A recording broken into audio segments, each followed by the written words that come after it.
Assalamualaikum warahmatullahi wabarakatuh. Alhamdulillah. Ba'da. Para jamaah yang Allah muliakan, senang sekali pada hari ini Allah mengizinkan kita untuk bisa kedatangan tamu kita, guru kita yang mulia, Syekh Ahmad Samir, hafizahumullah, ya. Hafizahullah, seorang mukri, pengajar Al-Quran dari Mesir, ya, Mesir, yang asalnya datang ke sini untuk mengadakan daurah tahsin Al-Quran selama 3 hari full, dan pada hari ini Masya Allah dapat kesempatan untuk bisa mengisi pengajian ba'da maghrib.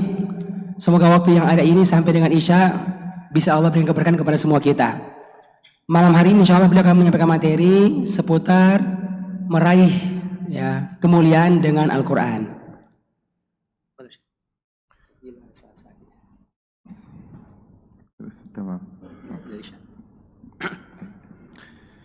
Bismillahirrahmanirrahim. Alhamdulillahi Rabbil Alamin. Alhamdulillahi alladhi a'azza man tamassaka bikitabihi wa karramah. Wassalatu wassalamu ala rasulillahil qail khairukum man ta'allama al-Qur'ana wa 'allamah. وعلى آله وصحبه ومن سار على نهجه ودربه واستنى بسنته واقتفى أثره إلى يوم الدين وبعد. Setelah memuji Allah Subhanahu wa Ta'ala yang telah memberikan kemuliaan kepada orang-orang yang berpegang teguh dengan sunnah Rasulnya Nabi kita Muhammad SAW, kemudian bersalawat kepada Nabi kita Muhammad SAW. Kemudian beliau insya Allah akan menyampaikan materi kita pada hari ini insya Allah Ta'ala. Al-Quranul Karim, هذا هو موضوع لقائنا وما أعظمه من موضوع وما أسناه من موضوع وما أعلاه من موضوع. Al-Quran Al-Karim adalah materi kita pada hari ini. Pembahasan kita pada hari ini, alangkah mulianya, alangkah agungnya ketika orang itu berbicara tentang kalamullah Al-Quran, karena dialah hal yang paling utama di atas muka bumi ini. إذا قيل لي تحدث عن أي موضوع آخر فإن لساني ينطلق، لكن إذا قيل لي تحدث عن القرآن فإنني لا أدري عن أي جانب من جوانب القرآن أتحدث. أتحدث عن عظمته؟ أتحدث عن كرامته؟ أتحدث عن نوره؟ أتحدث عن بركته؟ عن ماذا أتحدث؟ إنني في بحر عميق. عندما أضع القرآن أمامي سأتحدث عن هذا الكتاب العظيم أشعر بهيبة شديدة ورجفة في جسدي وقشعريرة. Kalau saya diminta berbicara tentang sesuatu, bebas, saya akan mudah berbicara apa saja, akan mudah. Namun ketika saya diminta bicara tentang Al-Quran, maka muncul pengaruh yang sangat besar pada diri saya. Ada unsur berat, ada unsur takut, dan seterusnya. Karena begitu banyaknya hal yang utama yang bisa dibicarakan tentang Al-Quran. Tentang keagungannya, tentang kemuliaannya, dia sebagai cahaya, sebagai penerang. Al-Quran yang laksana lautan yang begitu luas. Begitu luas. Maka sungguh luar biasa ketika seorang berbicara tentang Al-Quran. الحقيقة أشعر بحيرة. لماذا؟ الحديث عن القرآن ليس سهلا. الحديث عن القرآن له هيبة وله شؤون وشجون. نعم. Ya, saya agak bingung ini.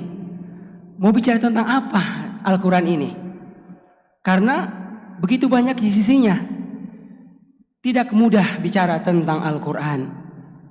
Ada perasaan khawatir, ada perasaan takut ketika hendak berbicara tentang Al-Quran. Tapi ya harus bicara. لماذا؟ لأنه كلام الله وعظمة القرآن من عظمة الله وهيبة القرآن من هيبة الله ومن لا يعظم القرآن لا يعظم الله ومن لا يهاب القرآن لا يهاب الله جل جلاله. Kenapa? Karena berbicara tentang kitabullah, Al-Quran, maka berbicara tentang Allah. Karena dia adalah kitabullah, wahyu Allah yang agung. Kitabullah agung, maka Allah juga agung. Kitabullah mulia, Allah juga mulia. Maka subhanallah begitu luar biasanya ketika seorang berbicara tentang Al-Quran ini. عندما تولي وجهك شطر القرآن فاستشعر أن الله أمامك لأنك أمام كلامه. Ketika kalian memalingkan wajah kalian untuk berbicara tentang Al-Quran, maka sadarlah kita sedang memalingkan diri kita untuk berbicara berhadapan dengan Allah Subhanahu wa taala. ومن لا يستشعر عظمة القرآن لا يعظم الله جل جلاله والعياذ بالله. Barang siapa yang tidak mengagungkan Al-Quran, tidak mengagungkan Al-Quran, tidak merasakan begitu agungnya Al-Quran, maka seakan-akan dia tidak menganggap Allah itu agung. كل كلام دون كلام الله فهو باطل. Semua perkataan selain Al-Quran adalah perkataan yang batil. وكل كلام دون الكلام عن كلام الله فهو سهل. Semua perkataan selain perkataan di luar Al-Quran adalah perkataan yang ringan, yang mudah. حدثنا عن تقوى الله أحدثكم، حدثنا عن توحيد الله أحدثكم، لكن حدثنا عن القرآن، كتاب التقوى، كتاب التوحيد، كتاب العظمة، كتاب الكرامة، كتاب البركة، كتاب العزة، كتاب الشرف، كتاب الإنسانية، كتاب الحياة، كتاب الروح. عن أي جانب من جوانب القرآن نتحدث؟ Kalau berbicara tentang masalah takwa agak ringan, masalah A tertentu agak ringan. Tapi bicara tentang Al-Quran maka terasa berat, karena begitu banyaknya sisi-sisi yang ada padanya.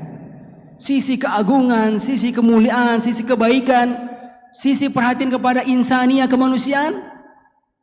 Maka ini karena membuat ya betapa berat berbicara spesifik tentang Al-Quran secara langsung. Al-Quran manhajullah lak hatta tanjaha fi imtihan dunya wa hatta tanjaha fi imtihan al-akhirah. Al-Quran adalah panduan hidup. Panduan hidup yang akan buat kita ini bisa bahagia dalam ujian-ujian yang kita lewati di dunia ataukah di akhirat. Huwa al-manhaju alladhi yuwassiluka billah. Dialah panduan yang akan bisa mengantarkan kita untuk bisa berjumpa dengan Allah Subhanahu wa taala. Wal hablu alladhi ya'khudhu bi yadika ila Allah. Ada ikatan kuat yang akan bisa menghubungkan kita dengan Allah Subhanahu wa taala. Idza tamassakta bihi wastaqamta ala tariqihi awsalaka ila sahibihi wa huwa Allah jalla jalaluhu. Ketika seorang itu berpegang teguh dengannya, istiqomah dengannya, maka ini menjadi jalan dia untuk bisa tersambung dengan Allah Subhanahu wa taala. Nabiyyuna sallallahu alaihi wasallam qala li sahabatihi musiya alaikum bi dzikrillahi wa tilawatil qur'ani fa innahuma ruhuka fil ardi wa dzikruka fis sama'. Alaikum bi dzikrillahi wa tilawatil qur'ani fa innahuma ruhuka fil ardi wa dzikruka fis sama'. Nabi pernah berwasiat kepada seseorang yang minta nasihat kepadanya, maka dia mengatakan, ingatlah kalian tentang dua hal. Satu, adalah zikir kepada Allah Subhanahu wa taala. Yang kedua adalah tilawatul Quran. Karena dia adalah ruh untuk kehidupan kita yang baik di dunia, demikian pula di akhirat. Innahu nurun mubin. Cahaya yang sangat jelas. Faman istaghna 'anil nur 'asha fi dhalam. Siapa yang tidak merasa butuh akan cahaya Al-Quran, maka dia akan hidup dalam kegelapan yang luar biasa. Innahu kitabur ruh. Man istaghna 'anil ruh mata kal an'am. Dia adalah kitab yang memberikan kehidupan kepada ruh. Maka siapa yang tidak hidup dengannya, maka ruhnya akan mati, akan sia-sia. Innahul hablul ladzi yarbituna billah. Dia adalah ikatan kuat yang mengikat kita dengan Allah Subhanahu wa taala. Qala sallallahu alaihi wasallam fa inna hadzal qur'ana sabab, yani habl, tarfuhu bi yadillah wa tarfuhu bi aydikum fatamassaku bih fa innakum lan tadillu wa lan tahlaku ba'dahu abada. Sesungguhnya Nabi berkata, Al-Quran adalah sabab, Yani habl, ikatan. Ya. Ujungnya di Allah dan ujungnya di tangan kita. Barang siapa yang berpegang teguh dengannya, maka dia akan selamat. Kullu madrasatin laysa fiha manhaj wa laysa laha manhaj laysat madrasah. Kalau ada sekolah yang tidak punya panduan, nggak punya kurikulum, maka dia bukan sekolah. Wa kullu dawlatin laysa laha qanun mahkumun 'alayha bil fashal wat ta'akhur. Demikian pula sebuah negara, kalau nggak ada undang-undangnya, nggak ada aturannya, maka hal ini akan membuat negeri ini jatuh kepada kehancuran. Wa kullu muslimin laysa lahu manhajun lam yaktamil islamu. Demikian pula seorang muslim, ketika dia nggak punya panduan untuk hidupnya, maka tidak akan sempurna hidupnya di dunia ini. Kullu muslimin lam yattabi'il manhaj ar-rabbaniyya alladhi anzalahu Allah lahu lan yasila ila rihabil iman. Setiap muslim yang tidak mau tersambung dengan ini Al-Quran, maka dia nggak akan bisa merasakan kenikmatan keimanan. Innahul Quran kitabul barakah. Al-Quran adalah kitab yang penuh dengan keberkahan. Kaifa nastamtiru barakatal Quran? Bagaimana agar kita bisa mendapatkan manfaat yang sangat banyak, mendapatkan keberkahan yang sangat banyak dari Al-Quran? Hal bihamlihi fi aidina? Apakah sekedar dibawa di tangan-tangan kita? Hal biwad'ihi zinatan fi buyutina? Apakah diletakkan sebagai perhiasan di rumah-rumah kita? Hal biwad'ihi zinatan fi sayyaratina? Ataukah sebagai hiasan yang diletakkan di mobil-mobil kita? Nastamtiru barakatal Qur'ani 'indama nunzilil Qur'ana 'ala qulubina. Kita akan bisa mendapatkan keberkahan, kebaikan yang begitu banyak dari Al-Quran ketika dia diletakkan dalam hati-hati kita. 'Indama naqra'ul Qur'ana bikulli jawarihina. Ketika kita baca Al-Quran dengan semua anggota tubuh kita. عندما نجعل القرآن منهج حياة وليس منهجا دراسيا. Kala Al-Quran kita jadikan sebagai panduan hidup kita, bukan cuma sekedar kurikulum sekolah kita. بركات القرآن تتنزل عليك عندما تتفقد رسائله وتفتش عن معانيه وعن آدابه وعن إرشاداته وعن أوامره وزواجره. Kita akan mendapatkan begitu banyak keberkahan dari Al-Quran kalau kita mendapatkan petunjuk-petunjuknya, hidayah-hidayahnya, panduan-panduannya, pemahaman yang ada pada Al-Quran. Itu yang membuat kita akan bisa mendapatkan keberkahan yang begitu banyak dari ini Al-Quran. Barakatul Qur'ani tatanazzalu 'alaika 'indama tahtamma bil Qur'ani tilawatan wa tadabburan wa 'amala. Keberkahan Allah dari Al-Quran akan turun kepada kita kala kita punya perhatian yang besar akan Al-Quran, membacanya, belajar untuk bisa faham akan maknanya, faham tadabbur maknanya, keberkahan akan turun kepada kita kalau kita mengamalkan Al-Quran ini. هكذا تكون عظيما بالقرآن العظيم. Ya, beginilah caranya. Kalau kita mau menjadi orang yang besar, agung, kalau kita memperhatikan kebesaran akan Al-Quran ini. وهكذا تكون مكرما للقرآن الكريم. Ya, beginilah caranya kalau kita hendak memuliakan Al-Quran ini. فإذا أكرمت القرآن بحسن التلاوة وحسن التدبر وصدق العمل أكرمك القرآن ببركاته ورحماته وأنواره.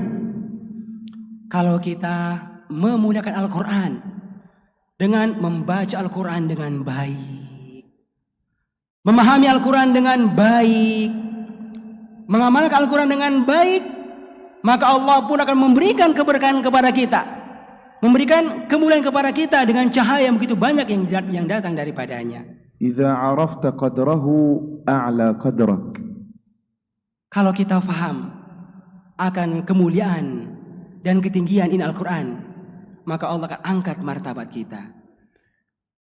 المسلم الذي بلا قرآن خاب وخسر. من أدرك القرآن ولم يقرأ القرآن خاب وخسر. من أدرك القرآن ولم يفتش عن رسائل القرآن خاب وخسر. من أدرك القرآن ولم يعمل بالقرآن. Barang siapa yang hidup tanpa Al-Quran, maka hidupnya penuh dengan kerugian. Barang siapa yang hidup tanpa baca Al-Quran, maka hidupnya penuh dengan kerugian. Barang siapa yang hidup dengan tanpa paham Al-Quran, hidupnya penuh dengan kerugian. Barang siapa yang hidup tanpa pengamal Al-Quran, maka hidupnya penuh dengan kerugian. Allah Azza wa Jalla qala laqad anzalna ilaykum kitaban fihi ذكركم أي فيه عزكم وشرفكم. فمن استغنى عن كتاب العزة كيف يطلب العزة عند الناس. Barang siapa yang tidak merasa butuh dengan Al-Quran, ya, bagaimana mungkin dia akan bisa mendapatkan kemuliaan sampai di hadapan manusia sekalipun. لقد أنزلنا إليكم كتابا فيه ذكركم أي فيه شرفكم فهو أعلى الشرف الذي تصل إليه. Allah telah menurunkan Al-Quran yang ada padanya syarafun kemuliaan kalian. Jadi caranya kalau mulia, maka kita perhatikan Al-Quran karena disitulah kemuliaan kita. أعلى شهادة تحصل عليها هي شهادة حفظ القرآن. أعلى شهادة ليس من الناس، ليس من الشيخ الذي يحفظك، إنما من الله جل جلاله. أن تكون مكتوبا عنده من الحافظين المتدبرين الفاهمين العاملين، أن تكون من أهله. Syahadah, ijazah yang paling agung, yang paling mulia. Al-ijazah, syahadah, sertifikat ketika dia berhubungan dengan menghafal Al-Quran. Bukan dari manusia, tapi mulia di sisi Allah Subhanahu wa Ta'ala. ليس أن تحفظ القرآن بكل جوارحك كما حفظه رسول الله صلى الله عليه وسلم فكان خلقه القرآن. Hafal Al-Quran, ikhwas sekalian, bukan sekedar dengan pikiran kita, dengan hafal akal kita, tetapi hafal Al-Quran dengan semua anggota. Nabi, Al-Quran itu menjadi akhlak, ya, menjadi akhlak, menjadi kebiasaan beliau sehari-hari. Al-Quran imaratun lilqalb.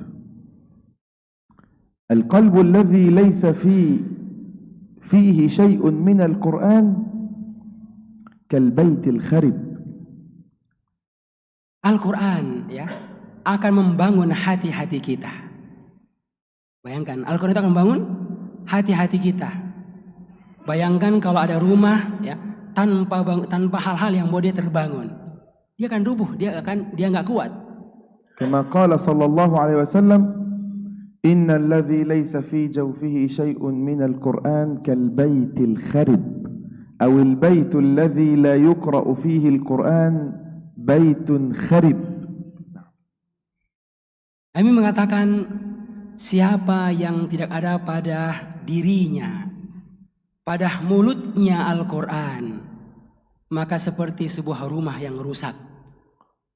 Orang-orang yang tidak ada dalam dirinya kebiasaan membaca Al-Quran, seperti bangunan yang rusak yang tidak bisa memberikan manfaat kepada pemiliknya. وقال صلى الله عليه وسلم إن الله عز وجل لا يعذب قلبا حوى القرآن بالنار. Allah tidak memuliakan orang-orang yang tidak peduli dengan Al-Quran. إن الله لا يعذب قلبا حوى القرآن بالنار. إن الله لا يعذب قلبا حوى القرآن جمع القرآن يعني إن الله لا يعذب بالنار قلبا جمع القرآن. Sungguh Allah tidak akan menyiksa seorang hamba yang mengumpulkan Al-Quran dalam dirinya. لذلك عمروا بالقرآن قلوبكم عمروا بالقرآن بيوتكم عمروا بالقرآن حياتكم فإن الحياة بلا قرآن موت. Karena itulah ramaikanlah, isilah hati-hati kalian dengan Al-Quran. Ramaikanlah rumah-rumah kalian dengan Al-Quran. Ramaikanlah badan-badan kita, hidup kita ini dengan Al-Quran. الله جعل من الماء كل شيء حي وخلقنا من ماء ولكن ليس كل من أحياه الله في هذه الدنيا حيا لأن الحي هو الحي بالقرآن الكريم. Allah itu menciptakan setiap yang hidup itu dari air. Dari air. Demikian pula kita ini. Ya. Tapi tidak semua orang-orang yang terciptakan dengan air itu akan hidup dengan kehidupan yang baik. فالمؤمن لا يكون مؤمنا بلا قرآن. Maka seorang yang dikatakan beriman tidak akan menjadi mukmin yang يكون ميتا بلا قرآن. bahkan seorang yang mengatakan dia muslim seperti orang mati kalau hidupnya tanpa Al-Quran. الله عز وجل قال أو من كان ميتا فأحييناه وجعلنا له نورا أي القرآن الكريم يمشي به في الناس هل هذا كمن مثله في الظلمات ليس بخارج منها هل يستويان مثلا أو من كان ميتا فأحييناه وجعلنا له نورا يمشي به في الناس كمن مثله في الظلمات ليس بخارج منها هل يستويان مثلا لا. Allah menyebutkan sebuah ayat yang maknanya kurang lebih, apakah orang yang dia itu asalnya mati, kemudian Allah menghidupkan dia, lalu Allah memberikan dia cahaya yaitu Al-Quran yang membuat itu bisa berjalan di atas muka bumi ini dengan cahaya tersebut. Apakah orang ini sama dengan yang lainnya? Apakah sama dengan orang yang hidup dalam kegelapan? Tentu la yastawiyan, tidak mungkin sama di antara dua orang tersebut. لأن الحياة الحقيقية تكون لحياة الروح والقلب والذي يحيي الروح والقلب هو كتاب الروح وكذلك أوحينا إليك روحا من أمرنا أي قرآنا فسمى الله القرآن روح. Seseorang akan hidup dengan hidup yang sebenarnya ketika dia itu memberikan perhatian kepada qalb, kepada hatinya. Dan Al-Quran adalah ruh, adalah hal yang membuat hidup hati kita ini. Seperti yang dijelaskan, Al-Quran adalah cahaya, adalah nur yang akan bisa memberikan hidup kepada hati-hati kita. Maka perhatian besar kepada Al-Quran karena dialah yang akan membuat hidup kita, membuat hidup hati-hati kita. فكم من حي ميت وهو بعيد عن القرآن. Betapa banyak orang-orang yang dianggap hidup, tapi sebenarnya dia mati. Lantaran dia itu sangat jauh dari Al-Quran. وكم من ميت لم يمت لو لم تمت روحه عندما أنفق عمره كله في الدنيا للقرآن الكريم. Betapa banyak orang-orang yang zahirnya dia itu mati, ya. Tapi sebenarnya dia itu nggak mati. Kenapa? Karena waktu dia di dunia, dia telah menghabiskan waktunya untuk Al-Quran. القرآن كالمطر، عندما ينزل المطر على الأرض ينبتها ويباركها، كذلك إذا نزل القرآن على أرض قلبك أنبتها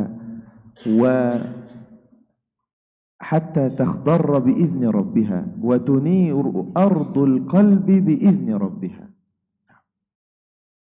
Al-Quran seperti air hujan. Al-Quran seperti air hujan yang ketika dia turun akan bisa menghidupkan tanah-tanah yang mati, akan bisa memberikan keberkahan, kebaikan kepada tanah-tanah yang mati. Maka demikianlah Al-Quran, ya. Ketika dia turun kepada hati-hati yang asalnya mati, maka dia bisa menghidupkan hati-hati tersebut, dan selanjutnya akan bisa memberikan keberkahan kepada orang-orang yang diturunkan Al-Quran kepadanya. زينوا به حياتكم فإنه زينة الحياة الحقيقية. Hiasilah hidup-hidup kalian dengan Al-Quran, karena dialah penghias kehidupan yang sejati, menghiasinya dengan Al-Quran. وزينة زينة الحياة. Dan dialah perhiasan kehidupan dunia. كيف زينة زينة الحياة؟ Dia المال والبنون زينة الحياة الدنيا. فالقرآن زينة لأولادك.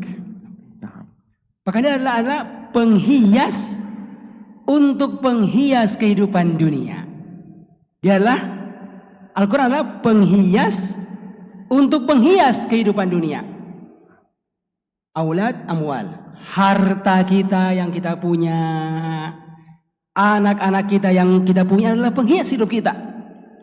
Dan ketika Al-Quran itu nempel ada pada anak-anak kita, pada harta kita, maka dia akan menjadi penghias sehingga harta kita, demikian pula anak kita menjadi hal yang membuat hidup kita semakin penuh dengan kenikmatan. فإذا زينت بالقرآن ولدك كان لك زينة حقيقية في الدنيا والآخرة.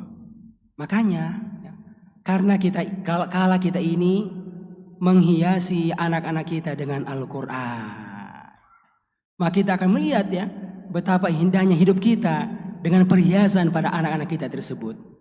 إذا زينت ولدك بالقرآن كان ولدك زينة حقيقية لك. Maka tatkala kita ini menjadikan anak kita terhiasi dengan Al-Quran, maka sebenarnya itulah perhiasan yang paling indah dari anak kita terhadap diri kita. ستنتفع بولدك في الدنيا والآخرة عندما تحفظه كلام الله عز وجل. Maka kita ini, ikhwan sekalian, akan bisa mendapatkan banyak kebaikan dengan anak-anak kita. أما إن كان kebaikan di dunia, demikian pula kebaikan di akhirat. Kapan? Kala kita bisa mengantarkan anak-anak kita menjadi seorang hafiz, seorang yang kuat interaksi mereka dengan Al-Quran. أما إن تركت ولدك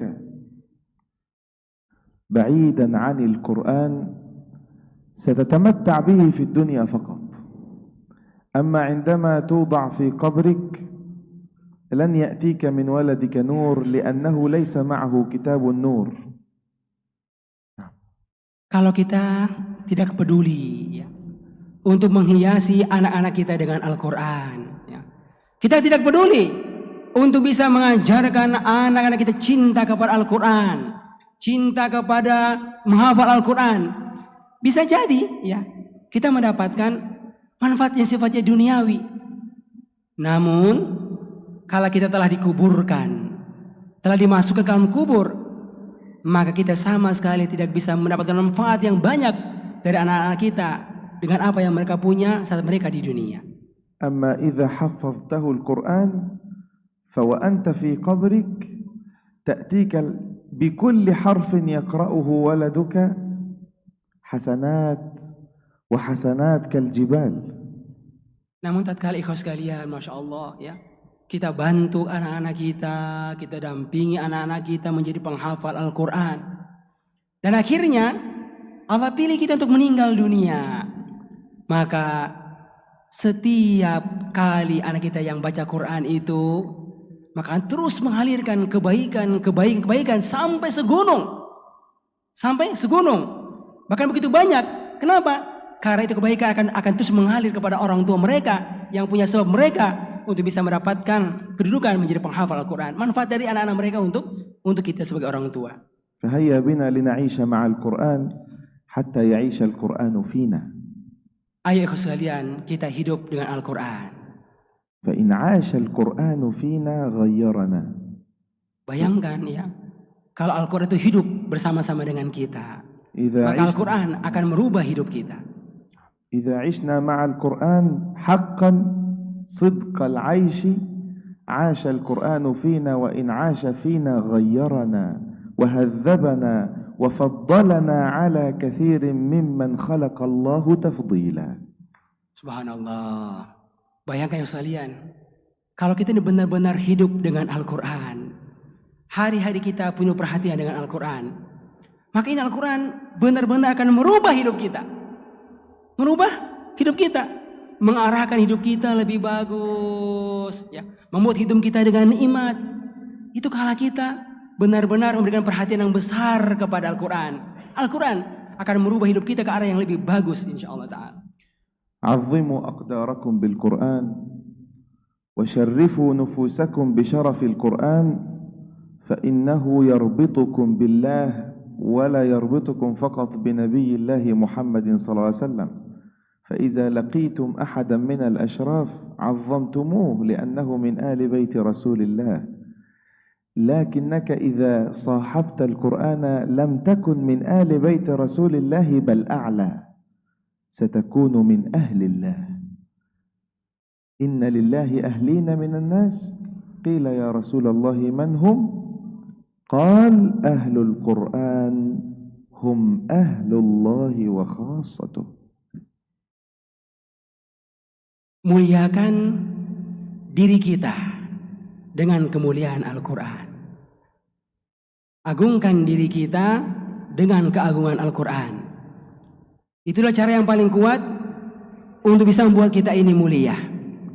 Karena itulah Nabi menyebutkan tentang siapa yang menjadi keluarganya Allah, ahlullah. Orang-orang yang punya perhatian besar kepada Al-Quran.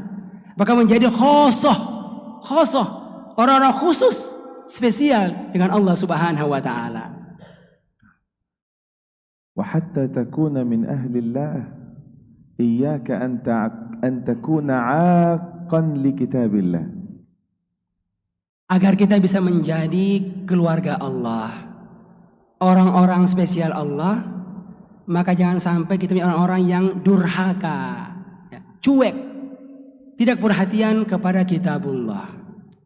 كيف تكون عاقا لكتاب الله عندما تهجر كلام الله ولا تحفظه في صدرك، عندما تهمل حروف كلام الله ولا تجودها، عندما لا تجلس متفكرا متدبرا في القرآن الكريم، عندما لا تحول القرآن إلى منهج حياة وإلى واقع عملي في حياتك. Kapan seseorang itu dikatakan menjadi keluarga Allah? Kalau dia memberikan perhatian yang besar kepada Al-Quran. Hidupnya diisi dengan menghafal Al-Quran. Ketika dia punya perhatian besar untuk menghafal Al-Quran. Ketika dia punya perhatian untuk tajwid, membaguskan bagaimana dia bisa bagus cara baca Al-Quran sebagaimana diajarkan oleh Nabi Muhammad SAW. Bagaimana dia punya perhatian untuk tadabbur, untuk bisa memahami kitabullah. Dan bagaimana ketika dia punya perhatian untuk menjadikan Al-Quran sebagai manhaj, sebagai panduan dalam hidup dia di atas muka bumi ini. فهيا بنا لنحيا مع القرآن لنحيا بالقرآن. من عاش مع القرآن كان حيا بالقرآن، ومن لم يعش مع القرآن ومن لم يحيا بالقرآن فلا حياة له ولا حياء له. Ayo kita hidup dengan Al-Quran. Ayo kita hidup dengan Al-Quran. Ayo peduli hidup kita ini dengan Al-Quran. Karena siapa yang hidup dengan tidak peduli dengan Al-Quran, maka seakan-akan dia nggak punya kehidupan. Bahkan haya, nggak punya rasa malu. Tidak punya rasa malu. من لم يحيا بالقرآن فلا حياة له بل لا حياء له. لا حياء له من الله لأنه إن كان عنده حياء من الله كان حيا بكتاب الله. مرة أخرى.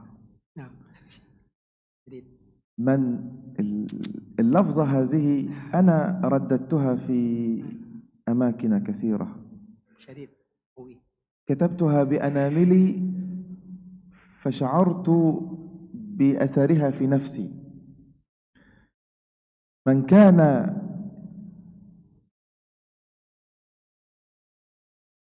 من لم يحيا بالقرآن لم يكن له حياء من الله عز وجل، أو من لا حياة له الله لا أدري. Barang siapa yang hidup tanpa Al-Quran, maka seakan-akan dia tidak punya kehidupan, dia tidak hidup, dan dia tidak punya rasa malu ya terhadap Allah Subhanahu wa taala. من لم يحيا بالقرآن فلا حياة له بل لا حياء له. المسلم الذي عنده حياء عنده إقبال على القرآن، يحيا بكتاب الله عز وجل، يتفقد كتاب الله عز وجل كل يوم قبل أن يتفقد أولاده. Ya, barang siapa yang tidak punya perhatian dalam hidupnya dengan Al-Quran, maka seperti orang yang tidak punya kehidupan dan tidak punya rasa malu kepada Allah. Karena siapa yang punya rasa malu kepada Allah yang sudah kasih banyak kenikmatan, maka dia itu akan dekat dengan Allah Subhanahu wa taala. Akan punya perhatian yang besar kepada kitabullah. Amma alladhi yahjuru al-Qur'ana la haya'a lahu min Allah. لا حياء له من الله لأنه إن كان عنده حياء من الله كان حيا بكتاب الله. Maka barang siapa yang meninggalkan Al-Quran, tidak peduli pada Al-Quran, tidak mau belajar Al-Quran, maka seakan-akan dia tidak punya rasa malu kepada Allah. Karena kalau orang punya rasa malu kepada Allah, maka dia akan penuh perhatian kepada Al-Quran, menjadi bagian yang kuat dalam hidupnya. أسأل الله عز وجل أن يشرفنا بشرف القرآن، وأن يرزقنا حب القرآن، وأن يرزقنا العمل بالقرآن، وأن يجعلنا من أهل القرآن الذين هم أهله وخاصته، اللهم آمين. أكتفي بهذا القدر حتى لا أطيل عليكم، وجزاكم الله خير الجزاء، وأسأل الله عز وجل أن كما جمعني وإياكم في هذا البيت الطيب المبارك على طاعته وحول كتابه أن يجمعني وإياكم في جنته ودار كرامته إنه ولي ذلك وهو القادر عليه.